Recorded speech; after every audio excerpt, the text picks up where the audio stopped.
भारत को आजाद हुए 70 साल से ज्यादा हो गए हैं और ये आजादी 200 साल की गुलामी के बाद मिली थी। ब्रिटिश ने इन 200 सालों में भारत को बहुत लूटा और भारत की अरबों की संपत्ति लेकर चले गए।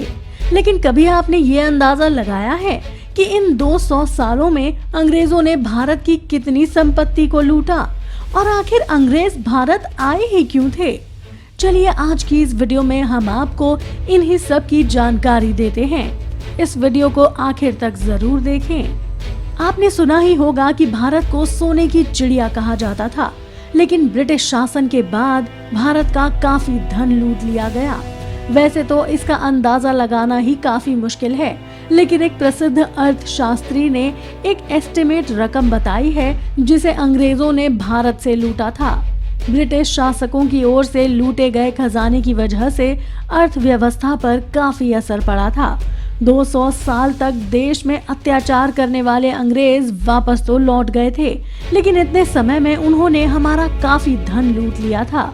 एक जाने माने अर्थशास्त्री ने अपने निबंध में लिखा था कि अंग्रेजों ने भारत का करीब 45 ट्रिलियन डॉलर लूटा है।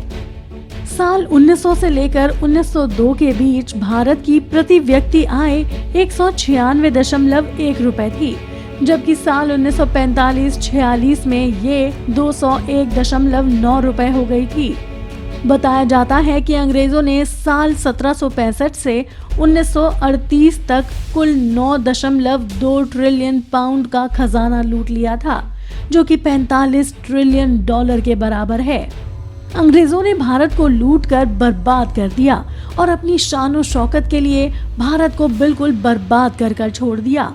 और दोस्तों, आपको बता दें कि यही वजह थी अंग्रेजों के भारत में दाखिल होने की।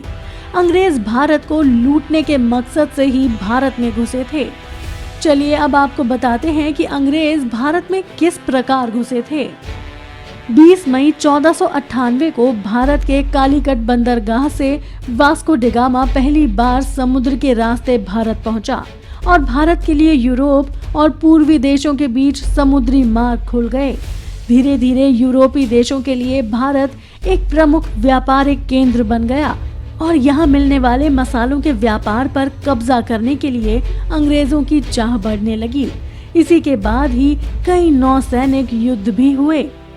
1600 ईस्वी में जॉन वॉट्स और जॉर्ज व्हाइट ने दक्षिण और दक्षिण पूर्व एशियाई देशों के साथ व्यापार करने के लिए ब्रिटिश जॉइंट स्कॉट कंपनी की नींव रखी, जिसे हम ईस्ट इंडिया कंपनी के नाम से जानते हैं।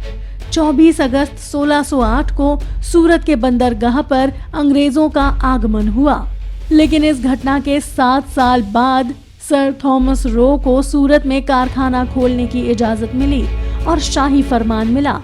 इसके बाद ईस्ट इंडिया कंपनी ने मद्रास में अपने दूसरे कारखाने के लिए विजयनगर साम्राज्य से शाही फरमान हासिल किया।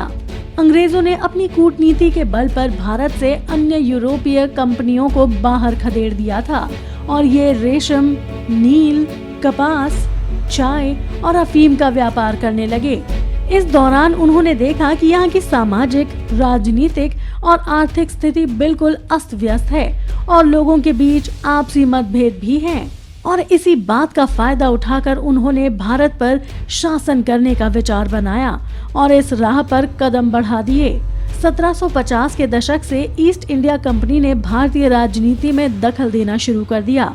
साल 1747 में प्लासी की लड़ाई में रॉबर्ट क्लाइव के नेतृत्व में ईस्ट इंडिया कंपनी ने बंगाल के नवाब सिराजुद्दौला को हराया और इस लड़ाई के बाद ही ईस्ट इंडिया कंपनी का शासन भारत में शुरू हो गया था।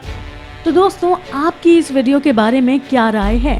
आप अपनी राय हमें कमेंट करके जरूर बताएं और अगर आपको हमारी ये वीडियो पसंद आई हो तो इसे लाइक और शेयर करना ना भूलें। साथ ही और भी ऐसी ही रोमांचक वीडियोस देखने के लिए आप हमारे चैनल को सब्सक्राइब भी जरूर कर लें।